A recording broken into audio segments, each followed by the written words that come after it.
Update చూస్తున్నాం. ఉత్తరప్రదేశ్లోని అదొక హై క్లాస్ ఏరియా. ఉత్తరప్రదేశ్ బల్రాంపూర్లో అదొక హై క్లాస్ ఏరియా.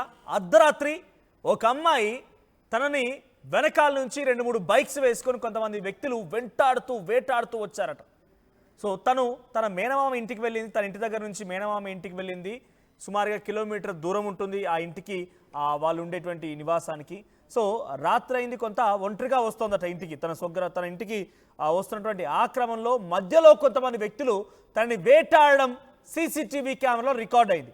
21 ఏళ్ళటువంటి ఆ ఫిజికల్లీ ఛాలెంజ్డ్ ఆ అమ్మాయి సామూహిక అత్యాచారానికి గురైందట. ఏకంగా హై క్లాస్ ఏరియా, చాలా రిచెస్ట్ అఫీషియల్స్ ఉన్నటువంటి ఏరియా అది. సో ఆ ప్రాంతంలో ఒక్కసారిగా ఈ ఘటన చోటు చేసుకుంది.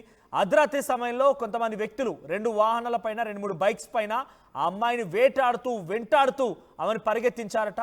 ఆమెని అడ్డుకొని బైక్ పై ఎక్కించుకొని వెళ్ళి అటున్నటువంటి కొన్ని పొదల్లో తనని తీసుకువెళ్ళి తనపై సామూహిక అత్యాచారానికి పాల్పడ్డారట.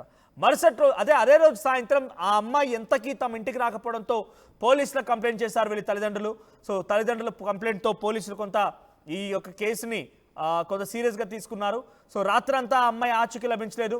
కొద్దిసేపటి తర్వాత తెల్లవారుజామున ఆ సమీపంగా ఉన్నటువంటి ఒక చెట్ల పొదల్లో, అయితే ఇక్కడ ఇంట్రెస్టింగ్గా ఈ ఘటన చోటు చేసుకుంది. సీసీటీవీ కెమెరాస్ అన్ని కూడా ఉత్తరప్రదేశ్లోని బల్రాంపూర్ పోలీస్ స్టేషన్ సమీపంలో ఉన్నటువంటి ఒక ఎస్పీ నివాసానికి సంబంధించిన సీసీటీవీ కెమెరాలు అవన్నీ కూడా.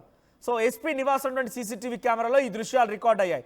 అయితే ఎస్పీ నివాసం పక్కన ఒక చెట్ల పొదల్లో ఈ అమ్మాయి కొంత అపస్మారక స్థితిలోకి వెళ్ళిపోయి కనిపించింది.